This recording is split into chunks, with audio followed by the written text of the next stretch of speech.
Hello everyone, welcome to আড্ডা 24/7। আড্ডা 24/7 বাংলার অফিসিয়াল ইউটিউব চ্যানেলে তোমাদের সকলকে স্বাগত জানাই। আমি তোমাদের সৌভিক স্যার। একটা প্রশ্ন, যবে থেকে ইউজিসি নেট নিয়ে আমরা আলোচনা শুরু করেছি, প্রচুর স্টুডেন্টের একটা মেসেজ আসছে, স্যার নেট বা জেআরএফ পাস করতে গেলে কত নম্বর প্রয়োজন? নেট বা জেআরএফ পাস করে আমি কি কি করতে পারবো সেই কথাটা তো আমি বলে দিলেন, আপনি জানিয়ে দিলেন, আমি জেনে গেলাম। কিন্তু যে পরীক্ষাটা আমি বসবো নেট বা জেআরএফ, সেখানে আমি কত নাম্বার আমি যদি তুলি তাহলে জানবো আমার সিলেকশনটা সিকিওর হয়ে যাবে এবং আমি 100% শিওর নেট বা জেআরএফটা ক্লিয়ার করতে পারবো। তো সেই চিন্তা ভাবনাটা মাথায় রেখেই আজকে আমি তোমাদের জন্য এমন একটা সেশন নিয়ে এসেছি যেখানে শুধুমাত্র তোমরা এটাই জানতে পারবে না যে নেট বা জেআরএফ পাওয়ার জন্য কত নম্বর দরকার, তার পাশাপাশি নেট বা জেআরএফ পরীক্ষায় কত কাট অফ ওঠে, মোটামুটি পরীক্ষার প্যাটার্ন কিরকম হয়, সম্পূর্ণ বিষয়টা কিন্তু আজকের এই ভিডিওতে তোমাদের ক্লিয়ার হতে চলেছে। তাই তোমাদেরকে একটা কথা খুব পরিষ্কারভাবে আমি জানিয়ে রাখি, যারা যারা ইউজিসি নেট কোয়ালিফাই করে অ্যাসিস্ট্যান্ট প্রফেসর হওয়ার জন্য সুযোগ খুঁজছো এবং মনে করছো নিজেকে একটা অ্যাসিস্ট্যান্ট প্রফেসর হিসেবে গড়ে তুলতে চাও, তার জন্য ইউজিসি নেট এক্সামটা তোমাকে ক্লিয়ার করতেই হবে। এবং কোনো এক্সাম যদি তুমি ক্লিয়ার করতে চাও ইউজিসি নেট এক্সাম, তাহলে তোমাকে সেই এক্সামটা সম্পর্কে ভালো করে একটা ধ্যান ধারণা রাখতে হবে যে এক্সামটা আমি কত নম্বর পেলে আমি এক্সামটা পাস করতে পারবো। তাই আজকের এই ভিডিওটা তোমাদের সেই সমস্ত স্টুডেন্টদের জন্য যারা ইউজিসি নেট এক্সামটা ক্লিয়ার করে অ্যাসিস্ট্যান্ট প্রফেসর হতে চাইছো। তাই পুরোপুরি ভিডিওটা শেষ পর্যন্ত তোমাদের দেখতে হবে, স্কিপ না করে, যাতে করে কি হয় কোনো একটা বিষয় সম্পর্কে তোমাদের যে ধারণা সেটা যেন মিস হয়ে না যায়। মানে আমি একদম ধরে ধরে তোমাদেরকে পুরো বিষয়টাকে বুঝিয়ে দেবো যে ইউজিসি নেট এক্সাম ক্লিয়ার করার জন্য ঠিক কতটা নাম্বার তোমাদের প্রয়োজন। তার আগে যদি ভিডিওটা ভালো লেগে থাকে শেষ পর্যন্ত, তাহলে একটা কি করতে হবে, যাওয়ার আগে লাইক দিয়ে এবং কমেন্ট করে তোমাকে বলে যেতে হবে যে স্যার আপনার ইউজিসি নেট সম্পর্কিত ভিডিও থেকে বা ক্লাস থেকে আমি অনেক উপকৃত হচ্ছি। কারণ তোমাদের এই লাইক এবং কমেন্টস কি করবে, আমাকে ডেলি বেসিসে মোটিভেট করে তোমাদেরকে তোমাদের মধ্যে একটা নতুন ধারণা, একটা অ্যাওয়ারনেস, এই ধরনের বিষয়গুলোকে তুলে ধরার জন্য। চলো তাহলে দেখা যাক কি বলছে।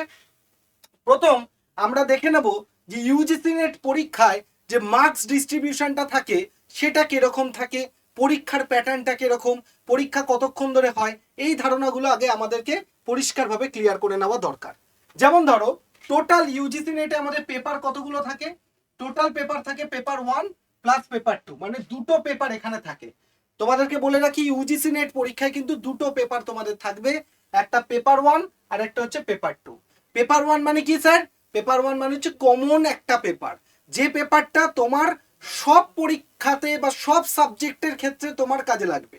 ইউজিসি নেটের যতগুলো সাবজেক্ট রয়েছে প্রত্যেকটা সাবজেক্টের ক্ষেত্রে কমন যে পেপারটা সেটা হলো পেপার 1, আর পেপার 2 হচ্ছে তোমার নিজের যে সাবজেক্টটা যেটা নিয়ে তুমি গ্র্যাজুয়েশন এবং মাস্টার্স করেছো সেটা হচ্ছে তোমার পেপার 2। ঠিক আছে, তাহলে দেখে নাও টোটাল কত মার্কসের পরীক্ষা হয়। 300 নম্বরের পরীক্ষা হয়। 300 কত নম্বরের পরীক্ষা হয় স্যার? 300 নম্বরের পরীক্ষা তোমরা দেখতে পাবে। তার মধ্যে পেপার 1 যেটা থাকে, পেপার 1 যেটা আমরা বললাম জেনারেল পেপার, মানে সমস্ত সাবজেক্টের ক্ষেত্রে কমন যে পেপারটা যেটাকে জেনারেল পেপার বলে, পেপার 1, সেখানে কতগুলো কোশ্চেন থাকে? 50টা কোশ্চেন থাকে, 50 কোশ্চেন্স, এবং প্রত্যেকটায় 2 মার্কস করে থাকে। টোটাল 100 মার্কসের কোশ্চেন পেপার তোমরা পেপার 1-এ দেখতে পাবে। বোঝা গেল? তাহলে পেপার 1টা কমন পেপার, তোমার বাংলা হোক, ইংরেজি হোক, ইতিহাস হোক, ভূগোল হোক, যে কোনো সাবজেক্ট হোক, তোমাকে পেপার 1টা কিন্তু পড়তেই হবে। পেপার 1 থেকে কতগুলো কোশ্চেন আসবে? 50টা কোশ্চেন আসবে, প্রতিটা কোশ্চেন 2 নম্বর করে, তার মানে 50 × 2 মানে 100 মার্কস, 100 মার্কসের কোশ্চেন তোমরা পাবে পেপার 1-এ। ঠিক আছে, নেক্সট দেখে নাও পেপার 2 মানে হচ্ছে তোমার সাবজেক্ট পেপার। এটা যার যার নিজের সাবজেক্ট, কারোর ইতিহাস, কারোর বাংলা, কারোর ভূগোল, কারোর ফিজিক্স, কারোর কেমিস্ট্রি, তো এক এক জনের এক একটা। ঠিক আছে, তাহলে পেপার 2 মানে কি? পেপার 2 হচ্ছে তোমার নিজের সাবজেক্ট, যেখানে কতগুলো কোশ্চেন থাকবে? 100টা কোশ্চেন তোমরা দেখতে পাবে, প্রত্যেকটা কোশ্চেন 2 মার্কস করে থাকে, তার মানে 200 মার্কসের কোশ্চেন পেপার তোমরা এখানে দেখতে পাবে, 200 মার্কস। ঠিক আছে, তাহলে এখানে হচ্ছে 100 মার্কস, এখানে হচ্ছে 200 মার্কস, 200 মার্কস। তাহলে এখানে হচ্ছে 100 মার্কস, এখানে হচ্ছে 200 মার্কস, 200 মার্কস। তাহলে দুটো মার্কস তোমরা বুঝলে, তাহলে 200 + 100 মানে কত? 300 মার্কসের পরীক্ষা কিন্তু তোমরা পাবে। মানে একটা কোশ্চেন যদি তুমি রাইট করো 2 মার্কস, আরেকটা কোশ্চেন রাইট করলে আরো 2, মানে 4 মার্কস। তার মানে পেপার 1-এ 50টা কোশ্চেন 2 মার্কস করে হচ্ছে 100 নম্বর, পেপার 2-তে 100টা কোশ্চেন 2 মার্কস করে মানে হচ্ছে 200 নম্বর। তাহলে 200 + 100 মানে টোটাল মার্কস কত হচ্ছে? 300 বা 300 মার্কসের পরীক্ষা তোমরা পাবে। ঠিক আছে, চলো এবার দেখে নি সব থেকে ইম্পর্টেন্ট, স্যার নেগেটিভ মার্কিং আছে? নো নেগেটিভ মার্কিং, ভুল উত্তরের জন্য নম্বর কাটা যাবে না। সব থেকে গুরুত্বপূর্ণ, ভুল উত্তরের জন্য কোনো রকম কোনো নাম্বার কাটা যাবে না। এই জিনিসটা তোমরা ভালো করে বুঝে নাও, যে তুমি যদি কোনো প্রশ্ন ভুলও করো সেখানে কিন্তু তোমার কোনো রকম নাম্বার কিন্তু তার জন্য কাটা যাবে না, জিরোই থাকবে। ধরো তুমি একটা ভুল অপশন মার্ক করে এলে, তার জন্য কিন্তু কোনো নেগেটিভ মার্কিং নেই। ঠিক আছে, নেক্সট আরেকটা জিনিস তোমাদের মানে বারবার প্রচুর স্টুডেন্ট আমাকে প্রশ্ন করো যে স্যার কতক্ষণ পরীক্ষা চলবে? টোটাল 3 ঘন্টা, টাইম 3 ঘন্টা, মানে 180 মিনিট। মানে এরকম নয় যে পেপার 1 পরীক্ষা দিলে গ্যাপ, আবার পেপার 2 মাঝখানে ব্রেক হচ্ছে, এরকম নয়। পেপার 1 পেপার 2 একসাথে তোমাকে দিয়ে দেওয়া হবে এবং টোটাল 3 ঘন্টা টাইম তোমাকে দেওয়া হবে। একটানা 180 মিনিট তুমি পরীক্ষা দিয়ে কমপ্লিট করবে তোমার পরীক্ষাটা। ঠিক আছে, এখানে এবার অনেকের প্রশ্ন থাকে স্যার পেপার 1 আগে দেবে না পেপার 2? তোমাকে দুটো পেপারই একসাথে দিয়ে দেবে। তুমি চাইলে পেপার 2ও আগে করতে পারো, তুমি চাইলে পেপার 1ও আগে করতে পারো, সম্পূর্ণটা তোমার নিজের উপর নির্ভর করছে। ঠিক আছে, তারপর দেখে নাও পরীক্ষাটা কিরকম হয়। সিবিটি মোড মানে computer based testing, online exam কিন্তু হয়। মানে তুমি অনলাইনে কম্পিউটারের সামনে বসবে, কম্পিউটার স্ক্রিনের মধ্যে লগ ইন করবে, করে তোমাকে কি করা হবে, তোমার স্ক্রিনে তুমি কোশ্চেন পেপার দেখতে পাবে, তুমি যেটাকে মার্ক করবে, তোমার মনে হচ্ছে এবিসিডির মধ্যে যেটা ঠিক সেটাকে মার্ক করে সেভ নেক্সট করবে, তোমার ওরা সিলেক্ট হয়ে যাবে, ওটা সবুজ কালার হয়ে যাবে, মানে তোমার ওটা যে তোমার ওটা অ্যাপ্রুভ হয়ে গেল, মানে তো ওটা অ্যাকসেপ্টেড হয়ে গেল যে তুমি ওটা অ্যান্সার করে দিয়েছো। যদি কোনো প্রশ্নপত্র লাল থাকে, দেখবে কোনো কোশ্চেনে লাল রয়েছে, তার মানে তুমি সেটা এখনো অ্যান্সার করোনি। সবুজ হয়েছে মানে তুমি সেটা অ্যান্সার করেছো। ঠিক আছে, তো এইভাবে সিবিডি মোডে কিন্তু তোমাদের প্র্যাকটিস করাটা খুবই দরকার, আমি তোমাদেরকে বারবার বলবো। কারণ প্রচুর স্টুডেন্ট এরকম রয়েছে, ভালো পড়াশোনা করেছো, প্রিপারেশন করেছো, কিন্তু এই সিবিডি মোডে এক্সাম প্র্যাকটিস তুমি করতে পারো না, বাড়িতে প্র্যাকটিস করে যাও না, তার ফলে কি হয়, এক্সাম হলে গিয়ে ভুলে যাও বা ঠিকঠাকভাবে সবকিছু করতে পারো না, তো তখন টেনশনে পরীক্ষাটা খারাপ হয়ে যায়। ঠিক আছে, তাই আমি তোমাদের সাজেস্ট করবো সবাইকে কম্পিউটার বেসড টেস্টিং এর মাধ্যমে পরীক্ষাটা তোমরা বাড়িতে প্র্যাকটিস করো। প্রশ্ন আসবে স্যার কম্পিউটার বেসডের মাধ্যমে যে প্র্যাকটিস করব কিভাবে হবে, এইটা সিস্টেমটা আমি কোথায় পাবো? আমরা তোমাকে প্রোভাইড করবো, আড্ডা 24/7 বাংলা তোমাকে প্রোভাইড করবে। কিভাবে করবে একটু শেষ অবধি অপেক্ষা করে যাও, সম্পূর্ণ জিনিসটা তোমাকে আমি ডিটেলসে বলে দেবো। নেক্সট দেখে নাও, নেক্সট এবার রয়েছে কি মিনিমাম কোয়ালিফাইং মার্কস। এবার যেটা তোমাদের মেন প্রশ্ন, যে ইউজিসি নেট কোয়ালিফাই করার জন্য মিনিমাম কোয়ালিফাইং মার্কস কত হয়।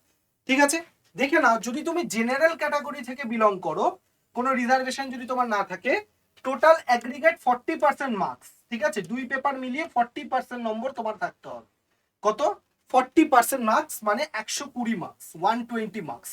কত? 300 এর মধ্যে 120 মার্কস তোমাকে থাকলে তবে জেনারেল ক্যাটাগরিতে তোমার পেপারটা কি হবে, অ্যাকসেপ্টেড হবে। মানে ওটা কিন্তু মিনিমাম কোয়ালিফাইং মার্কস। মাথায় রাখবে যে 120 নম্বর পেলে তুমি পাস করে যাবে তা কিন্তু নয়, 120 নম্বর পেলে পাস করে যাবে তা কিন্তু নয়। 120 নম্বর তোমার পেলে তবে তোমার খাতাটা কি হবে, অ্যাপ্রুভ হবে, যে তারপর তোমার কাট অফ লিস্টের ওপর বেস করে তোমার নেট হলো না জেআরএফ হলো সেটা ডিপেন্ড করবে। আবার এরকম হয় অনেকে 40% পেয়ে গেল কিন্তু তবুও হয়তো কাট অফ লিস্টের ক্রস করতে পারলো না, তার কিন্তু নেট জেআরএফ কোনোটাই হয় না।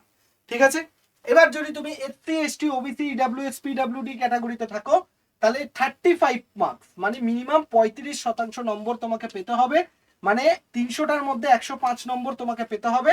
তবে রিজার্ভ ক্যাটাগরিতে তুমি কিন্তু কি করতে পারবে, তবে রিজার্ভ ক্যাটাগরিতে তুমি মিনিমাম কোয়ালিফাইং মার্কসের যে বর্ডারটা সেই বর্ডারটাকে টপকাতে পারবে। ঠিক আছে, এবার দেখে নাও, বলছে এটি শুধুমাত্র যোগ্যতার মানদণ্ড, এই নাম্বার পেলে নেট পাস নিশ্চিত নয়, আসল লড়াই শুরু হয় কাট অফ নম্বর পেরানো। তার মানে 40, ধরো যতজন পরীক্ষা দিয়েছে তার মধ্যে যাদের নাম্বারটা 40% ক্রস করবে তাদেরকে রাখলো, বাকি 40%-এর নিচে তাদেরকে ছেড়ে দিল। এবার 40%-এর উপরে যারা রয়েছে তাদের মধ্যে যার নাম্বার খুব ভালো সে একদম উপরে, তার যার নাম্বার আর একটু কম সে মিডিলে, যার নাম্বার আরো কম সে একদম নিচে। তাহলে একদম উপরে যারা তারা পেলো জেআরএফ, একদম মাঝখানে যারা রয়েছে তারা পেলো নেট, আর একদম নিচে যারা রয়েছে তাদের কিছুই হলো না। বোঝা গেল তাহলে ফরম্যাটটা কিভাবে কোয়ালিফাই হয়। নেক্সট দেখো, নেক্সট হচ্ছে জেআরএফ ভার্সেস অ্যাসিস্ট্যান্ট প্রফেসর, মানে নেটের পার্থক্যের কারণ। এই জিনিসটা তোমাদের অনেকের প্রশ্ন যে স্যার অ্যাসিস্ট্যান্ট প্রফেসর আর জেআরএফ এই দুটোর মধ্যে পার্থক্য কি। এই দুটোর মধ্যে যদি তুমি দেখো, অ্যাসিস্ট্যান্ট প্রফেসর মানে যদি তুমি নেট পাও তাহলে টপ 6% কে নেট প্রোভাইড করা হয়। আর জেআরএফ হচ্ছে টপ 1% কে কি হচ্ছে তোমার জেআরএফ অ্যাওয়ার্ড প্রদান করা হয়। মানে ধরো 40% এর উপরে যারা ক্রস করলো তাদের মধ্যে একদম যাদের নাম্বার খুব ভালো টপ 1 তারা পেলো জেআরএফ, তারপরে যারা টপ 6 তারা পেলো নেট, তারপরে যারা রয়েছে তাদের কিছুই হলো না। এখন একটা নতুন ক্যাটাগরি হচ্ছে অনলি পিএইচডি, আগে ওটা কিছুই ছিল না। ঠিক আছে, তাহলে এইটা হচ্ছে মোটামুটি মানে জেআরএফ পেলে গবেষণার জন্য মোটা অঙ্কের স্কলারশিপ পাওয়া যায়, যা শুধুমাত্র নেটে পাওয়া যায় না। এটা কিন্তু খুব ইম্পর্টেন্ট একটা বিষয়। তুমি যদি জেআরএফ পাও তাহলে গবেষণার জন্য মোটা অঙ্কের স্কলারশিপ পাবে, কিন্তু নেট পেলে কিন্তু সেটা তুমি পাবে না। মানে ইউজিসি থেকে তোমাকে কিন্তু কোনো রকম টাকা প্রোভাইড করা হবে না। ঠিক আছে, যেটা জেআরএফ পেলে কিন্তু তুমি পেতে পারবে। ওকে, নেক্সট হচ্ছে কি উইনিং স্ট্র্যাটেজি, কিভাবে সেই লক্ষ্যে তুমি পৌঁছাবে। যেমন হচ্ছে পেপার ওয়ানে যদি আমি দেখি, পেপার ওয়ানটা সব থেকে স্কোরিং, তার জন্য তোমাকে 40+ মানে 50টা কোশ্চেন এখানে আসে। 50টা কোশ্চেনের মধ্যে তোমাকে কি করতে হবে, 40 খানার বেশি রাইট উত্তর তোমাকে করতে হবে। আর পেপার 2 এ 100 খানা কোশ্চেন তোমার এখানে রয়েছে, 100টা কোশ্চেনের মধ্যে তোমাকে কতগুলো 70-এর বেশি কোশ্চেন পেপার তোমাকে রাইট করতে হবে। 70-র বেশি কোশ্চেন পেপার তোমাকে রাইট করতে হবে, এটা মাথায় রেখো। তাহলে পেপার ওয়ান যদি তুমি মনে করো যে আমি শিওরলি নেট জেআরএফ পাস করব, পেপার ওয়ানে 50টা কোশ্চেনের মধ্যে 40টা কোশ্চেন তোমার রাইট করতেই হবে। পেপার 2 এ 100টা কোশ্চেনের মধ্যে 70টা কোশ্চেন তোমাকে রাইট করতেই হবে। ঠিক আছে, তবে তুমি নেট বা জেআরএফ কোয়ালিফাই করতে পারবে। ঠিক আছে, তাহলে কি বলছে, এর জন্য তোমাকে কি করতে হবে, প্রিভিয়াস ইয়ারের কোশ্চেন পেপার সলভ করতে হবে গত 5 বছরের, এবং নিয়মিত অনলাইনে মক টেস্ট দিতে হবে। অনলাইন যেহেতু সিবিটি মোড, সেই জন্য অনলাইনে মক টেস্ট দেওয়া তোমাকে প্র্যাকটিস করতে হবে। এবার প্রশ্ন হচ্ছে স্যার আপনি তো বলে দিলেন যে আমাদের সিলেবাস পড়তে হবে, আমাদের মক টেস্ট দিতে হবে, আমাদের প্রিভিয়াস ইয়ারের কোশ্চেন পেপার পড়তে হবে, এত সবকিছু আমি কোথায় পাবো, কিভাবে পড়বো? এটা নিয়ে তো টেনশন হচ্ছে। চিন্তা করার কোনো দরকার নেই ভাই, কারণ এই যে সমস্যা, এই যে সিলেবাস শেষ করব, তারপরে তাকে প্রিপারেশন করব, তারপরে তাকে রিভিশন করব, তারপর তার প্র্যাকটিস করব, এই সব কিছুর জন্য তুমি একা এত কম টাইমে, জুনের মাসে পরীক্ষা, এখন প্রায় এপ্রিল মাসে আমরা ঢুকতে চলেছি, মার্চ মাস শেষ, তাহলে এই 2 মাসের মধ্যে এত বড় সিলেবাস শেষ করা, তাকে প্র্যাকটিস করা, তাকে রিভিশন করা, নোট বানানো, এত কিছু কি সম্ভব নিজের একার পক্ষে? সম্ভব নয়। তা বলে কি স্যার আমরা জুনে কোয়ালিফাই করতে পারবো না? কেন পারবে না? যতক্ষণ আমি আছি কোনো চিন্তা করার কারণ নেই, কারণ আমি তোমাদের জন্য নিয়ে চলে এসেছি আড্ডা 24/7 বাংলাতে নেট জিআরএফ নিশ্চিত সাফল্য ব্যাচ। কি নিয়ে চলে এসেছি? নেট জিআরএফ নিশ্চিত সাফল্য ব্যাচ। যে ব্যাচে তোমরা কি পাবে, যে ব্যাচে তোমরা 54 খানা 54 অনলাইন লাইভ ক্লাসেস পেয়ে যাবে, যেখানে আমি ডিরেক্টলি তোমাদের সাথে কথা বলবো, তোমাদের সাথে প্রশ্ন করব, তোমরা উত্তর দেবে লাইভ সেশনের মাধ্যমে, আমরা পড়াশোনা করব, যাতে তোমাদের যে কোনো সমস্যা আমি যাতে শুনতে পাই। ঠিক আছে, নেক্সট আমরা কি পাবো, 97 রেকর্ডেড ভিডিওস পাবো। এই রেকর্ডেড ভিডিওসে কিন্তু তুমি তোমার সিলেবাসকে খুব কুইক শেষ করতে পারবে, কারণ রেকর্ডেড করা রয়েছে, তুমি তোমার নিজের টাইম মতো করে তুমি দেখে নিতে পারবে। আরও একটা কথা, লাইভ ক্লাসগুলো কিন্তু রেকর্ডেড ফরম্যাটে থাকবে। এমন নয় তুমি লাইভ ক্লাসের সময় তো কোনো জায়গায় ব্যস্ত রয়েছে, তুমি দেখতে পাচ্ছ না, তার মানে এই নয় তুমি পাবে না, ওটাও রেকর্ডেড থাকবে, তুমি তখন দেখে নিতে পারবে। তারপর সব থেকে আকর্ষণীয় যেটা, এই মাত্র তোমাদের বলছিলাম না অনলাইনে মক টেস্ট দাও, দেখো এখানে 295 খানা অনলাইন মক টেস্টের ব্যবস্থা তোমার জন্য করা রয়েছে। ঠিক আছে, এতগুলো মক টেস্ট তুমি দিতে পারবে একদম কম্পিউটার ফরম্যাটে, যেরকম ভাবে পরীক্ষায় তুমি দেবে ঠিক সেই ফরম্যাটে বাড়িতে বসে কম্পিউটার চালিয়ে তুমি বা ল্যাপটপে বা কারোর যদি ফোনও থাকে তুমি কিন্তু দিতে পারবে। ঠিক আছে, তাহলে এই ফিচার্স গুলো তোমরা এখানে পেয়ে যাচ্ছ। ব্যাচ কবে থেকে শুরু হচ্ছে? 2 এপ্রিল 2026 থেকে ব্যাচ তোমাদের শুরু হয়ে যাচ্ছে। টোটাল সিট কতগুলো রয়েছে? 500টা সিট তোমরা এখানে পাবে। এবার তোমাদেরকে বলবো এই ব্যাচে ভর্তি হওয়ার জন্য তোমরা কি করতে পারো। এই ব্যাচে ভর্তি হওয়ার জন্য আমাদের ফোন নাম্বার তোমরা দেখছো 8130209247, এই ফোন নাম্বারে ফোন করে জাস্ট 1 প্রেস করো, তাহলে আমাদের টিম যারা রয়েছে সেই টিম তোমাকে ফোন করে ধরে তোমার অ্যাডমিশনটা কিভাবে হবে, কি ধরনের ধরো অফার রয়েছে বা কি রয়েছে সবটাই তুমি এখানে জেনে করে নিতে পারবে। তুমি এই ফোন নাম্বারে জাস্ট 1 প্রেস করবে, তোমাকে সম্পূর্ণটা গাইড করে দেওয়া হবে যে কিভাবে তুমি অ্যাডমিশনটা নিলে তোমার ঠিকঠাকভাবে হবে। এবার অনেকে এরকমও রয়েছে অ্যাডমিশন নিয়েছো, তারপরেও কোনো সমস্যা আসছে, কোনো চাপ নেই, এই নাম্বারে ফোন করে জাস্ট 2 প্রেস করবে, তোমাকে সেই সমস্যা বলে দেবে। তাহলে সব থেকে গুরুত্বপূর্ণ, যদি তুমি অ্যাডমিশন নিতে চাও ফোন করে 1 প্রেস করো, আর যদি মনে করো কোনো অ্যাডমিশনের পর সমস্যা হচ্ছে ফোন করে 2 প্রেস করো। এইটুকুন জাস্ট তোমাদেরকে আমি বলে রাখলাম। আশা করি তোমরা পুরো বিষয়টা বুঝতে পেরেছো। যদি তোমাদের স্বপ্ন থেকে থাকে নেট জেআরএফ জুন 2026কে তুমি ক্লিয়ার করবেই, করে এখন যে সামনে অ্যাসিস্ট্যান্ট প্রফেসরের রিক্রুটমেন্টগুলো চলছে সেখানে তুমি এলিজেবল হয়ে যাবে, পরীক্ষা দিতে পারবে, ইন্টারভিউ দিতে পারবে, দিয়ে অ্যাসিস্ট্যান্ট প্রফেসর হয়ে যেতে পারবে। এই সুযোগ যদি মিস না করতে চাও তাহলে এই ব্যাচে এক্ষুনি এনরোল করে নাও। কারণ আমি তোমাকে এটুকুন বলতে পারছি, পেপার ওয়ানের এর থেকে ভালো ব্যাচ তুমি আর কোথাও পাবে না। এই পেপার ওয়ানের যে ব্যাচটা তোমাদের জন্য করা হয়েছে, ধরে ধরে সুন্দর করে কিন্তু তোমাদের পুরো জিনিসটাকে করানো হবে। তাই তোমাদেরকে সবাইকে বলছি এই ব্যাচটা জয়েন করতে কিন্তু কেউ ভুলো না, এটুকুন তোমাদের কাছে আমি বলে রাখলাম। কারণ যারা যারা এই ব্যাচটা জয়েন করবে তারাই বুঝতে পারবে যে তারা আগে তাদের কিরকম কন্ডিশন ছিল, এখন তাদের কি কন্ডিশন হয়েছে। বোঝা গেল?